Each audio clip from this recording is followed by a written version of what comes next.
For today's video ay mag-review tayo nitong nakabudol sa akin. Kasi nakikita ko maraming good feedback doon sa binilihan ko. So ngayon matatry natin at masusubukan kung legit siya. Ito yung Lifusia Volcanic Mud Body Wash. Ito yung parang instant whitening daw po siya. So malalaman natin at makikita kung legit nga na okay siya. Okay? So sa kamay ko lang siya ito try kasi hindi natin alam kung kapag sa mukha baka allergy tayo o ano. So let's do this! So, okay. Ito ako palang mag-unboxing yan. Yan yung yung kamay ko before.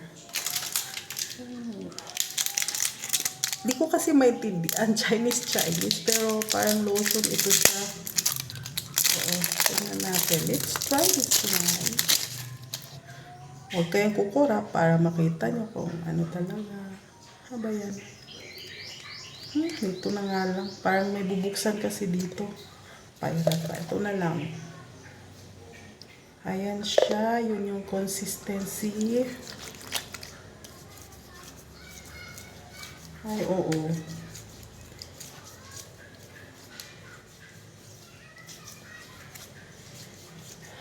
Kuan siya. Parang jelly.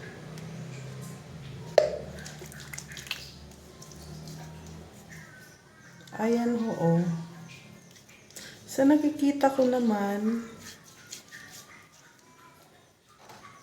instant whitening nga siya. Yun lang. Kailangan mo siguro itong pa-dry.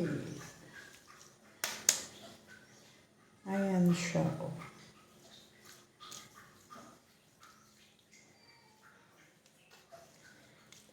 Hindi ito yung iba na parang hindi siya, ayan oh. Parang jelly siya.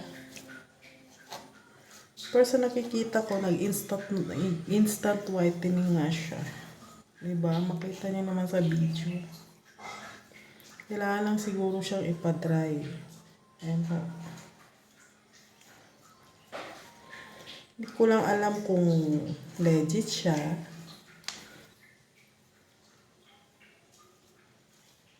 Diba may ibang lotion na hindi siya sticky tapos paglagay mo talaga sa skin mo hindi siya ganito na parang matubig. Ayan po siya.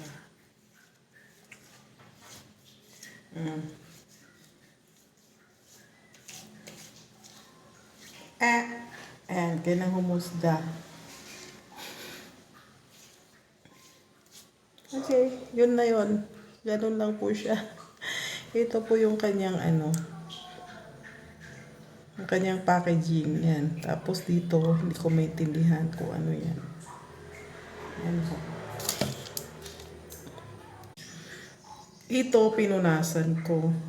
Ayan yung isa ang meron. Ayan na po siya. Tingnan nyo na lang kung may pagkakaiba. Pero, dito sa personal, may naman po siya, may pagkakaiba. Ito, medyo maputi na mapusyaw.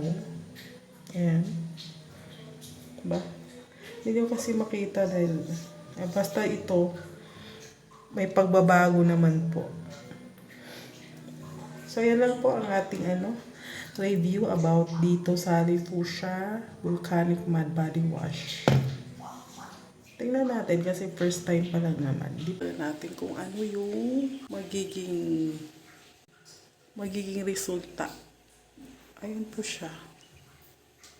Yung katulad ng ibang instant whitening na lotion or body wash. Yan po siya. Diba? May pagbabago naman kasi itong isa mapusyaw, itong isa nag-whitening talaga siya, instant. So yan po ang review natin about dito sa Lifusia Volcanic Mud Body Wash. So pinadry natin yung Lifusia. Ayan yung dry na siya. Oo, may puti-puti na naihiwan dyan, parang bakas. Ito yung wala. Ito yung meron. So, diba, meron namang pagbabago. Anyway, first time ko pa lang naman nilagay sa mukha ko. So, reviews lang yan para sa nagbabalak bumili ng Lifusia Volcanic Matte Lotion. Okay naman siya.